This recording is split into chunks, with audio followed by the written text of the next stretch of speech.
it's a drive. Mm-hmm. And how freezing is it in Canberra?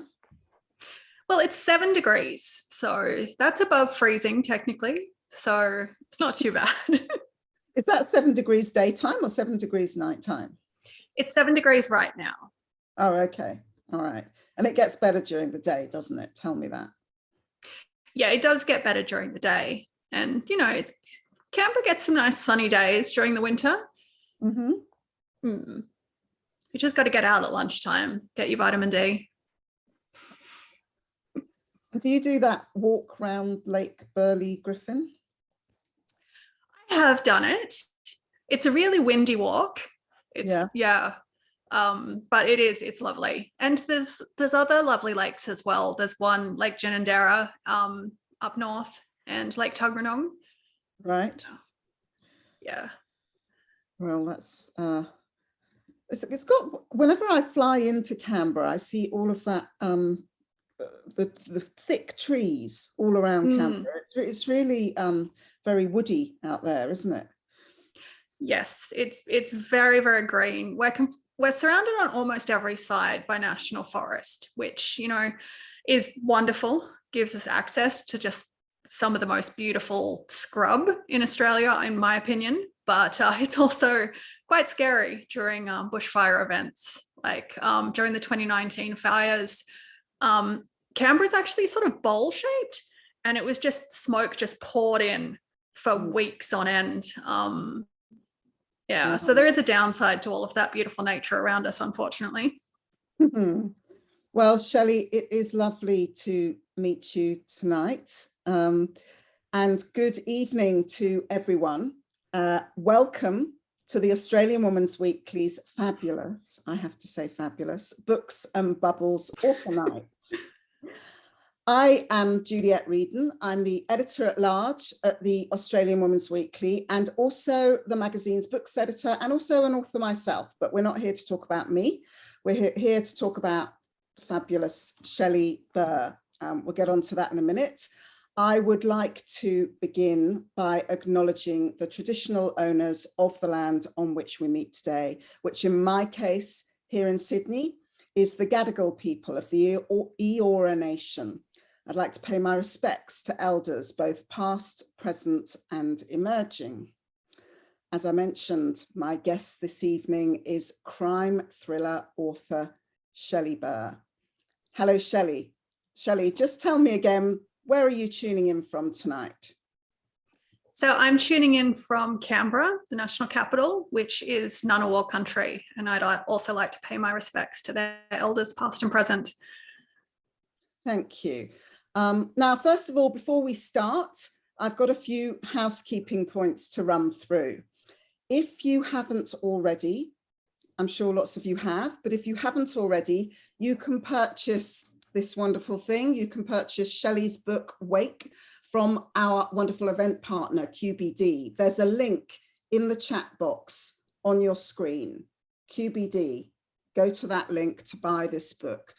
Please do also send through your questions for Shelley as we talk. I will get through as many as I can. They can be entered into the Q&A box. That's the Q&A box that's at the bottom of your screen there. Or if you're tuning in via Facebook, you can leave a comment. Now, on to tonight. And can I just say, first of all, tonight, I'm afraid we're only here for 30 minutes. So I'm going to be as concise as I can. That's quite hard for me, as those of you who know me will attest to. But I've got my watch on, I'm watching the clock, and I'm going to keep it tight. So firstly, I want to give you a little bit of an introduction to our author, the very talented Shelley Burr. Shelley's a debut Australian author. She grew up on Newcastle's beaches and also on her grandparents' farm in Glenrowan and travelling in between the two, I believe. When she's not writing, she works in environmental policy in Canberra. Very smart. She lives there with her husband and daughter, and I believe a cat, and sometimes a spider. Is that right? A huntsman. The spiders have moved out now, I think. Oh, okay. I guess it's yes. Yes, that's right. She's also studying agriculture at the University of New England with a focus on soil science. But we're here today to talk about her writing career, her budding and burgeoning writing career. She began writing Wake, here it is again, in 2018. And in 2019, the manuscript won the CWA Debut Dagger Award. That's that little sticker you can see there. It was then that publishers started to swirl. The book was released a couple of months ago. It's already a bestseller, heralding what I believe to be a new voice in the Aussie rural crime noir genre. For those of you who haven't read it yet, Wake is set in Nanine. Is that how I pronounce it? Nanine? Yeah. Nanine, that's right. A tiny outback town where farm life has been decimated by drought. But Nanine is notorious for a very different reason. It was here almost 20 years ago that 9-year-old Evelyn McCreary went missing, vanishing from her house one night, seemingly without a trace. Shelley, welcome. I want to start with the book. Firstly, without revealing too much, because there will be some people here who haven't read the book yet, just tell us about the premise of Wake and a little bit about those wonderful central characters of yours. Thank you. Yeah, so Wake is, it's primarily the story of Mina McCreary, whose twin sister Evelyn disappeared from their shared bedroom when they were 9 years old. It's now 19 years later, and Mina has grown up in the shadow of intense media attention on her sister's case, and also grieving for the loss of her sister. So she is now an anxious and reclusive adult and lives alone on the family's destock sheep farm. The case itself of Evelyn, it's a particular favourite of true crime enthusiasts, and particularly those amateur sleuths that try to dig in and figure out what might have happened in cold cases. When the book begins, Mina is approached by Lane Holland, who is a private investigator who specialises in trying to close cold cases in order to receive the advertised rewards. So he approaches Mina asking for her help to reinvestigate Evelyn's case, but Lane also has a bit of an agenda of his own. Yeah, he's quite a spiky character, isn't he? We don't know whether we trust him or we don't trust him. He's really interesting, yeah, and very open to interpretation. It's really fascinating seeing the very different reactions that people have to this particular character. And then there's another missing girl in this as well, isn't there? Tell us a bit about her. That's right. So Mina also has a friend, her name is Alana Reynolds. So they've met through this, very unusual shared life experience of having lost a little sister to, an unknown fate. And so Krista Reynolds disappeared a few years after Evelyn in very different circumstances, a parental abduction. And so when Lane first approaches Mina, she's very resistant. She doesn't want this case reopened. It's caused a lot of old wounds that she's happier to let lie. So she pushes him towards Alana, thinking, look, if this resource is here, then Alana wants this help. And at the same time, it provides an opportunity to Lane to demonstrate what he can do and his unusual methods. And, that allows him to demonstrate a little bit of trustworthiness. Okay. So we're not going to go into what happens there because it all gets both crimes interweave, and Lane comes into it, as you say, and we don't know whether we trust him or we don't. And Mina is a very interesting character too, but lots of intriguing plots, twists and turns. Tell me what your inspiration was for the story. I know you're fascinated with those true crime forums. I didn't really know much about them, but I did then look into them myself when you mentioned that, and they're kind of strange places, aren't they? they're an absolutely unique environment. And that was what really fascinated me. I went through just this period of reading everything I could find about unsolved crimes, and in particular I was reading these forums where people would get really deep into, they would have, and I very much hate this term, but they would have pet cases, and some people dedicate all of their free time to researching and doing write-ups, and some of this work that they do is amazing. Like I don't want to be too negative about these spaces that they've done a lot of amazing things. There's fundraisers to get DNA testing for Jane Doe's. I'm just lost in earbuds, sorry. There's a lot of attention that comes to otherwise ignored cases through these sorts of spaces. And that really fascinated me, that aspect of just learning about cases that I'd never heard of before. And so it was about just this 2-week obsession of reading everything I could. But they are a really unique social environment where it's really easy to adjust your idea of what is normal behavior based on what everybody around you is doing. And so I started to notice in reading it that some of the conversations they were having about real people were ringing alarm bells for me, because the reality with crime, true crime, is that these are real people who've had really awful things happen to them. But at the same time, the prime suspects are the people around them, their friends, their families, their husbands and wives. And so when you are engaging in this sort of amateur sleuthing behavior, the people that you are digging into as prime suspects are also those people who are grieving. And so I was reading. I can say in the world of media, when we're covering crime, also we're bound by an awful lot of laws. So we can't dig into these issues in the same way as these true crime sites do. And it can be very inappropriate and insensitive. Did you find that? Yeah, I think that is, it's a really important element, is that with journalism, with police officers, with licensed private investigators, there is training in ethics, and there are guidelines, and lines can still get crossed, but those frameworks do exist. Whereas with the amateur spaces, it's all up to what the moderators feel is appropriate. And, so it can get really inappropriate at times. And when people are looking at the users around them to take their cues for what's appropriate, you can very quickly end up like not examining what you're doing quite as much as maybe you should.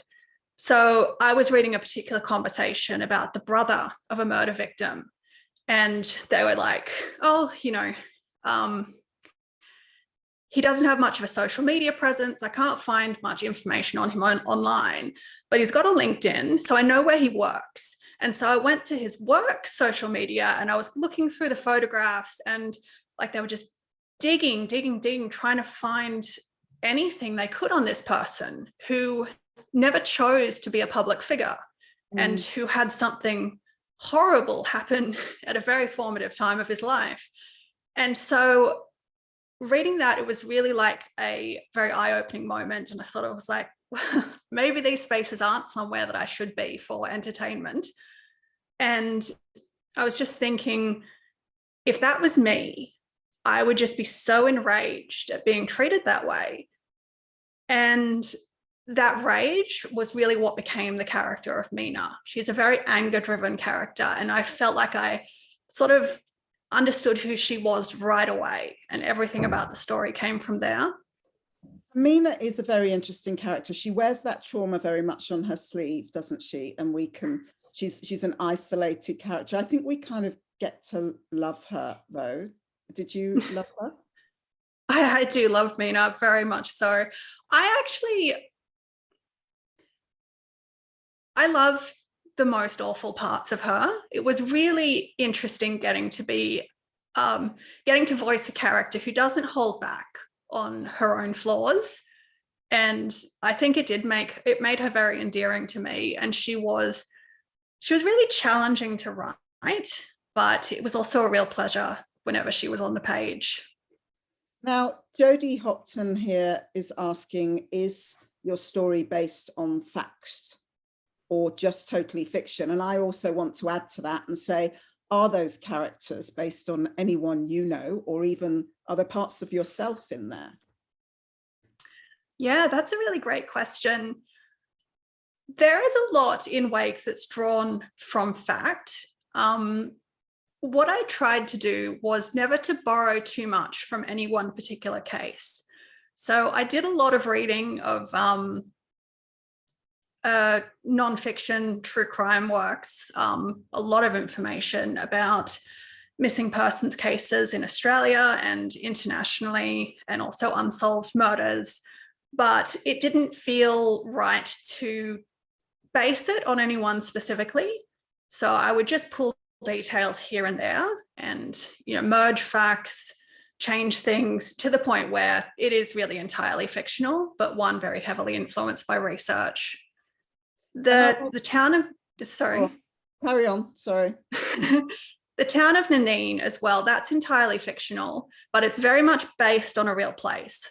I didn't feel like I could take a real town and then add this horrible event to its history.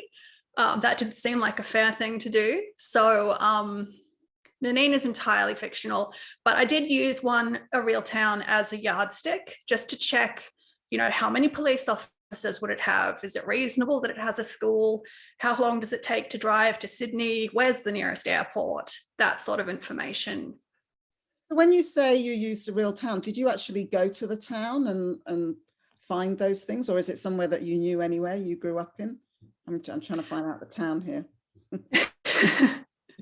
I have this, I don't ever name the town because I really like it when people try to guess. No one's ever successfully named it, but I live in hope that someone will one day. Challenge. Yeah, unfortunately, I didn't get a chance to visit it because, and here's another clue, it was very hard hit by COVID. So my plan was that I was, in the course of writing it, going to go out and spend a couple of weeks in the town and do a research trip. But that didn't feel appropriate or ethical when they were struggling so much with the COVID situation. Like, they don't need an outsider traveling in to stay just for research purposes. So the timing never worked out on that, unfortunately. Now, look, crime thrillers are very tough things to write. Where do you start? How do you start? And do you know the end when you start? I am an outliner. So I'll start from scene one and outline it all the way. And I do a really thorough outline because it's almost a first draft in a very, very truncated form. I mean, for my second book, I'm up to, I think the outline is currently 15 pages long. So it's a very detailed outline, but I'll outline up to about 2/3 of the way through. And then I'll start actually writing the novel. And again, I write sequentially, start from scene one, right through to the end, up to about that 2/3 point, and then sort of sit with it and try to figure out, is the ending I originally envisioned where this is actually going to go? Or, do things need to change around? Because... And did that happen with this one? Was the ending your original ending? The ending is extremely close to the original ending. That was really fascinating for me because I did write an outline to Wake, and then it was a 4-year writing process. So I outlined it, I went back, I changed things, I moved scenes around. There was so much development of the characters, and as I got a deeper understanding of their motivations and their backstories, I really felt like it changed so much in the writing and editing process. And then the day that we went to print, I actually pulled out all of my old papers and I sat down with that very first outline and I read it through, and it was almost identical to the final story. There were a couple of jokes in there that never made it to the final draft. I thought that was interesting. But in terms of the sequence of events and what actually happened, it's almost precisely the same. And do you test it out on people as you're going? Does your husband get to read it before everybody else? He does. I'm really possessive of my first drafts. I don't like to show anybody something that isn't somewhat finished. But when I am ready to get to that point, my husband Carl is the first person who reads it. And honestly, his contribution to the writing process of Wake was, he had so much to do with keeping me from dropping my bundle, really. Like, there were times where he was the only one who really believed that, you know, this thing had legs and that I needed to stick at it. Like, you know, you can absolutely thank him for talking me out of sticking it into the drawer a couple of times and abandoning it for something else. Do you get writer's block? What does that happen, that you go for weeks when you can't write anything? I think that writer's block, like, I'm a big believer to try to write through it. Writing is work. It's important to sort of have a routine, sit down, just, you know, I've got this quote above my desk that says, if the muse doesn't show up for work, start without her. And I think that's really important. But there are times when it's just too exhausting that, you know, I do need a break. And I wouldn't call it writer's block, but certainly there's periods where I realize that no, you know, it's not really to my benefit or to the story's benefit to keep trying to push through this. And let's walk away for a couple of weeks and give it a rest and come back fresh. Now, Shelley, Christy Jones here says, congratulations, an amazing debut. I agree with that, Christy. Thank you, Christy. I really appreciated the sense of distance and vastness your book gave me, an accurate portrayal of the far outback and small country towns. I had never thought about that in terms of risk, but perhaps I will now. But I learned a lot more about Facebook than I ever really wanted to know. Were you concerned about what you learned of the potential of social media? That's a very good question, Christy. Yeah, I think that it's amazing as well, because a lot of what is in the book is set in 2018, which is the year that I was writing it. And the landscape of social media changes constantly. So it certainly represented a lot of the scary things that Facebook was capable of at that time. And there have been a lot of moves towards more awareness of those privacy issues. There've been some laws changed. I know that Europe has much stronger privacy laws now. It is something that concerns me. Like we have a child and we don't allow her to be on social media. We don't put pictures of her up. She's really angry about that. But yeah, I think that I probably am a little bit more concerned about social media privacy issues than the average person. But at the same time, there is a technique that's used in the book, and hopefully this isn't too spoilery, but it's based on harnessing the Facebook algorithm to use that as a facial recognition machine to try and find people using photographs. And that's actually a real thing that a real missing persons organization is trying to do. You can sign up for it, and essentially they upload photos of missing persons, just trying to scan the background of photographs in the hopes that they'll just pop up behind somebody's shoulder in their selfie in a bar or something like that. Sadly, it's not at this stage ever been successful at finding a person, but I do think it's a really amazing initiative and an example of some of the incredible things that we can do with technology now. It's always, you know, there's your positives and your negatives. Nothing's that straightforward. Patricia Devine asks, did you choose the title? I did choose the title. And I was quite pleased with my title because, you know, it's got to all those nice double meanings about what the word wake means. And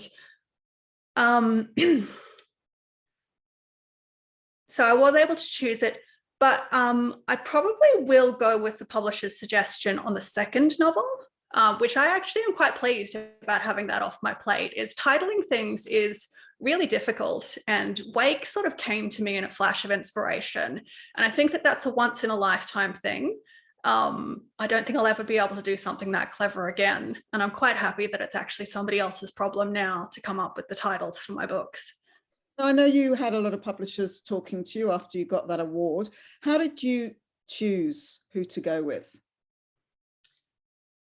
Choosing who to go with was really difficult. Like, I'm really thrilled to be with Hachette. They've, you know, it's since become really clear that it was a wonderful decision, because everybody I've worked with has just been amazing, and I've been really happy. But I did have the opportunity to choose between 3 different offers, and 3 really different offers. So, I mean, that's something of a rare privilege for a writer, to actually get to decide where my book would end up, and, you know, hear everybody's plans for it, and throw out, you know, what they would title it if I went with them, that sort of thing. But